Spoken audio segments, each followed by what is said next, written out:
தங்கவயல் தங்கச் சுரங்க பகுதியில் உள்ள வீடுகளை சொந்தமாக்கும் விவகாரத்தில் உண்மை நிலை என்ன? தங்கச் சுரங்கம் மூடப்பட்ட போது பணியில் இருந்த 3200 தொழிலாளர்களுக்கு மட்டும் வீடுகள் சொந்தமாக்கப்படுமா, அல்லது முன்னாள் சுரங்க தொழிலாளர்கள் அனைவருக்கும் வீடுகள் சொந்தமாக்கப்படுமா, அல்லது தங்கச் சுரங்க பகுதியில் உள்ள அனைத்து வீடுகளும் அதில் வசிப்பவர்களுக்கே சொந்தமாக்கப்படுமா? தங்கவயல் தங்கச் சுரங்க பகுதி வீடுகள் விவகாரத்தில் நீதிமன்றத்தின் தீர்ப்பு என்ன சொல்கிறது? இது தொடர்பாக மத்திய அமைச்சரவை தீர்மானம் என்ன கூறுகிறது என்ற கேள்விகளுக்கு வழக்கறிஞர் ஆர் ஜோதி பாசு விளக்கம் அளிக்கிறார். இப்போது பார்க்கலாம். ஒரு நம்பிக்கைக்குரிய முதல்வர் சித்தராமையா அவர்கள் இன்றைக்கு கர்நாடகத்தினுடைய முதல்வராக இருக்கிறார். இந்தியா கூட்டணியுடைய அங்கமாக இந்திய கம்யூனிஸ்ட் கட்சி இன்றைக்கு இருக்கிறது. அதனால் மக்களுடைய நம்பிக்கை பெற்றிருக்கின்ற இன்றைக்கு சித்தராமையா அவர்கள், இது கோலார் தங்கவயல் கர்நாடகத்தினுடைய மண், இந்த கர்நாடகத்தினுடைய ஒரு பாகம், இந்தியாவிற்கே ஒளி வீசிய இந்த தங்க சுரங்கம் தொழிலாளர்கள் வசிப்பது கர்நாடக மண்ணிலே. பிரகலாத் ஜோஷி கர்நாடக மண்ணினுடைய பகுதியை சார்ந்தவர். சித்தராமையா அவர்கள் இந்த மாநிலத்தினுடைய முதல்வர். நாங்கள் தங்க சுரங்க தொழிலாளர்களுடைய குடியிருப்புகளை வசிப்பவர்கள் இந்த கன்னட மண்ணிலே, கர்நாடக மண்ணிலே கன்னட மக்களுக்காக குரல் கொடுத்து இந்த பெருமையை சேர்க்கின்ற இந்த தொழிலாளர்கள் வசிக்கின்ற இந்த பகுதியை நீங்கள் மத்திய அரசின் மீது அழுத்தத்தை கொடுத்து இதை நிறைவேற்றுவதற்காக எங்கள் போராட்டத்திற்கு வலு சேர்க்க வேண்டும் என்று கூட இன்றைக்கு சொல்லுகின்றேன். அதே நேரத்திலே அரசியல் சார்பற்ற இந்த தங்க சுரங்க குடியிருப்புகளை சொந்தமாக்கப்பட வேண்டும் என்கின்ற ஒரே ஒரு பொது நோக்கத்தோடு இன்றைக்கு காங்கிரஸ் எம்எல்ஏ ரூபகலா சசிதர் அவர்கள் கூட இந்த போராட்டத்திற்கு வலு சேர்க்கின்ற வகையிலே எங்களுக்கு ஆதரவாக நிற்க வேண்டும் என்று நான் இதன் மூலமாக கோரிக்கை வைக்கின்றேன். தங்க வயலிலே வசிக்கின்ற, தங்க சுரங்கத்திலே இயக்கங்களை நடத்துகின்ற இந்த தொழிலாளர்கள் குடியிருப்பு இல்லை என்று சொன்னால் தங்க வயலிலே எந்த இயக்கமும் இருக்காது. அதனால் நம்மளுடைய மண்ணை காக்குகின்ற ஒரே நோக்கத்தோடு அரசியலை மறந்து, கொடிகளை மறந்து, நம் சின்னங்களை மறந்து, தங்க சுரங்க தொழிலாளர்களுடைய குடியிருப்பு எங்களுடைய பிறப்புரிமை, பர்த் ரைட் என்கின்ற கோஷத்தை save KGF, save BGML residence என்கின்ற அந்த கோஷத்தோடு நாம் அனைவரும் ஒன்று திரண்டு பாதுகாக்க வேண்டிய ஒரு கட்டத்திலே இருக்கின்றோம். பிளவுபடாமல் நம்முடைய அரசியல் கருத்து வேறுபாடுகளை எல்லாம் கூட மறந்து ஒன்றுபட்டு நம்மை காப்போம். தங்கவயல் மண்ணை, நம் தாயை, நம் தொழிலாளி வர்க்கத்தினுடைய சரித்திரத்தை அழிக்க விடாமல் பாதுகாப்போம் என்று சொல்லி இந்திய கம்யூனிஸ்ட் கட்சி தொழிலாளர் குடியிருப்புகளை பாதுகாப்பதிலே முன்னிற்கும். தொழிலாளர்கள் அஞ்ச வேண்டாம், குடியிருப்புகளிலே வசிப்பவர்கள் யாரும் பயப்பட வேண்டாம். உங்கள் மீது ஒரு தூசி கூட படாது. தொழிலாளி மகனான நான், தங்க சுரங்க தொழிலாளி மகன் ராமசாமியின் மகனான நான், வக்கீலாக இருக்கின்ற வகையிலே, செங்கொடி இருக்கின்ற வகையிலே அனைவரையும் ஒன்று திரட்டுவேன். அரசியல் லாபத்திற்காக அல்ல, என் மண்ணை காப்பதற்காக அனைவரையும் ஒன்று திரட்டி இந்த தங்க வயலை காப்போம். இங்கே பாருங்கள், கர்நாடக உயர் நீதிமன்றத்தினுடைய தீர்ப்பு 2003 வந்தது. அது 26 செப்டம்பர் 2003 வந்த தீர்ப்பு. அந்த தீர்ப்பினுடைய 45ஆம் பகுதியிலே தொழிலாளர்களுக்கு 100% விஆர்எஸ் வழங்க வேண்டும் என்கின்ற ஒரு பரிந்துரையை பேஜ் நம்பர் 71 பேரா 45 அந்த தீர்ப்பு குறிப்பிடுகிறது. இன்றைக்கு எஸ்டிபிபி தொழிலாளர்களுக்கு மட்டும் வீடு என்று சொல்கிறார்களே, அது அரசாங்கத்தால் வழங்கப்பட்டதல்ல, நீதிமன்றத்தால் பரிந்துரைக்கப்பட்டது.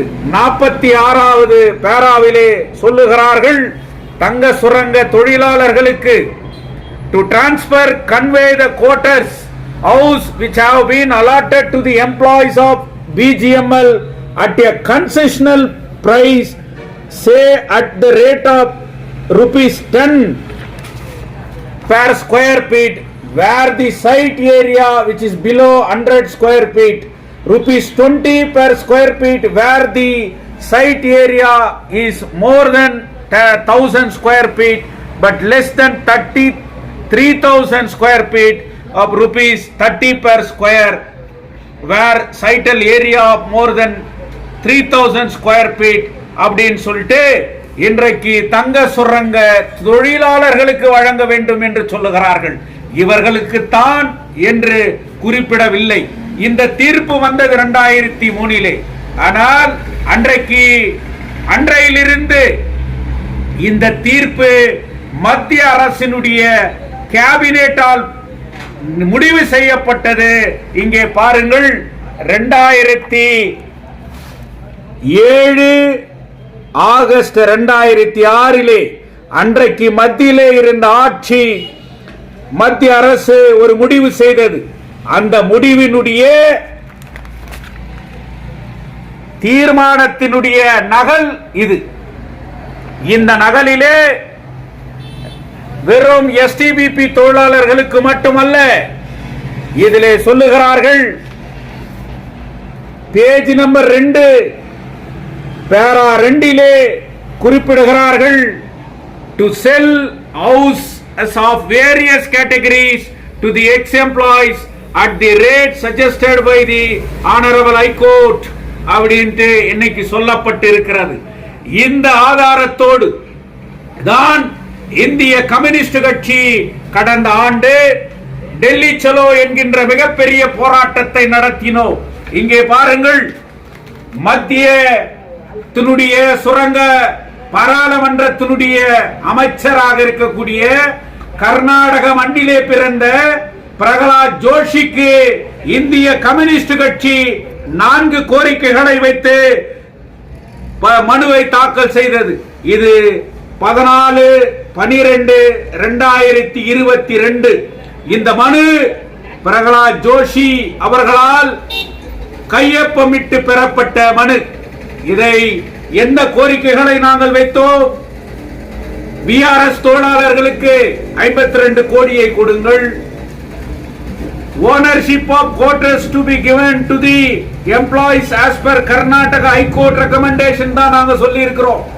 கர்நாடக ஹைகோர்ட் என்ன பரிந்துரைத்ததோ அதன் பிறகு எல்லாருக்கும் வீடுகளை சொந்தமாக்குங்கள் என்று சொன்னோம். தங்க வயலிலே ஒரு புதிய தொழிற்சாலைகளை உருவாக்கு என்றும், பிச்சானாத்தம் மாரிக்குப்பம் ரயில் பாதை திட்டத்தை விரைந்து முடிக்கப்பட வேண்டும் என்று இந்திய கம்யூனிஸ்ட் கட்சி போராட்டம் தான் இன்றைக்கு எஸ்டிவிபி தொழிலாளர்களுக்கு பொசஷன் சர்டிபிகேட் என்று இன்றைக்கு மத்திய அரசால் நிர்வாகத்தால் இன்றைக்கு வழங்கப்பட்டிருக்கிறது. மாரிக்குப்பம் பிச்சானத்தம் ரயில் பாதை திட்டம் இன்றைக்கு விரைந்து நடந்து கொண்டிருக்கிறது.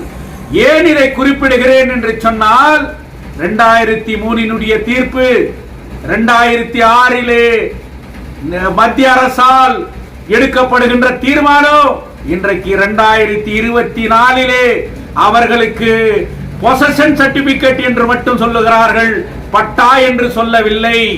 அப்படி என்றால் அந்த ஒரு பரிந்துரையே இன்னும் நிறைவேற்றுவதற்கு தள்ளாடி கொண்டிருக்கிற ஒரு நேரத்திலே மற்றவர்களுடைய குடியிருப்புகளை எப்பொழுது சொந்தமாக்குவார்கள், இன்னும் எத்தனை ஆண்டுகள் இதற்கு தேவைப்படும் என்கின்ற முக்கியமான ஒரு சிந்தனையை இந்த மக்கள் உணர வேண்டும். நீதிமன்றத்திலே மீண்டும் நாம் செல்ல வேண்டிய ஒரு கட்டாயம் இருக்கிறது. தங்க சுரங்க குடியிருப்புகளிலே வசிக்கின்ற அனைவருக்கும் இந்த வீடுகள் சொந்தமாக்கப்பட வேண்டும் என்கின்ற கோரிக்கை வைத்து விரைவிலே இந்திய கம்யூனிஸ்ட் கட்சி ஒரு பொதுநல வழக்கை தொடுப்பேன். ஜோதிபாசான நான், தொழிலாளி மகனான நான், தொழிலாளி வேர்வை சிந்தி உழைத்த அந்த உழைப்பாளினுடைய மகனான நான், வக்கீலான நான், இந்திய கம்யூனிஸ்ட் கட்சியின் மூலமாக இலவசமாக ஒரு தொழிலாளியிடம், ஒரு குடியிருப்பவர்களிடம் ஒரு பைசா பெறாமல் இந்த தொழிலாளி வர்க்கத்தினுடைய குடியிருப்புகள் சொந்தமாக்கப்பட வேண்டும் என்கின்ற ஒரு வழக்கை, இந்த பரிந்துரையை எப்பொழுது அமுல்படுத்துவீர்கள் என்கின்ற கேள்வியோடு கர்நாடக உயர்நீதிமன்றத்தினுடைய கதவுகள் தட்டப்படும், மீண்டும் பொதுநல வழக்கை ஏற்படுத்துவது. இந்திய கம்யூனிஸ்ட் கட்சியினுடைய பாராளுமன்ற உறுப்பினர்களை ஒன்று திரட்டி, இன்றைக்கு மத்திய அரசு மக்கள் சார்ந்த அரசு அல்ல, அந்த மக்கள் சார்ந்த அரசினுடைய கோரிக்கைகளை வலுக்கின்ற வகையிலே, வெற்றி பெறுகின்ற வகையிலே மீண்டும் இந்திய கம்யூனிஸ்ட் கட்சியினுடைய அகில இந்திய பொதுச் செயலாளர் தோழர் டி ராஜா தலைமையிலே, எங்களுடைய கேரள மண்ணினுடைய எம்பி வினய் விஸ்வம் தலைமையிலே, எங்களுடைய இந்திய கம்யூனிஸ்ட் கட்சியினுடைய எம்பி சுப்பராயன் தலைமையிலே, இந்திய கம்யூனிஸ்ட் கட்சியினுடைய கர்நாடக மாநில பிரதிநிதிகளோடு பிரச்சனை எடுப்போம். தங்கவயல் மண்ணை, நம் தாயை, நம் தொழிலாளி வர்க்கத்தினுடைய சரித்திரத்தை அழிக்க விடாமல் பாதுகாப்போம் என்று சொல்லி, இந்திய கம்யூனிஸ்ட் கட்சி தொழிலாளர் குடியிருப்புகளை பாதுகாப்பதிலே முன்னிற்கும்.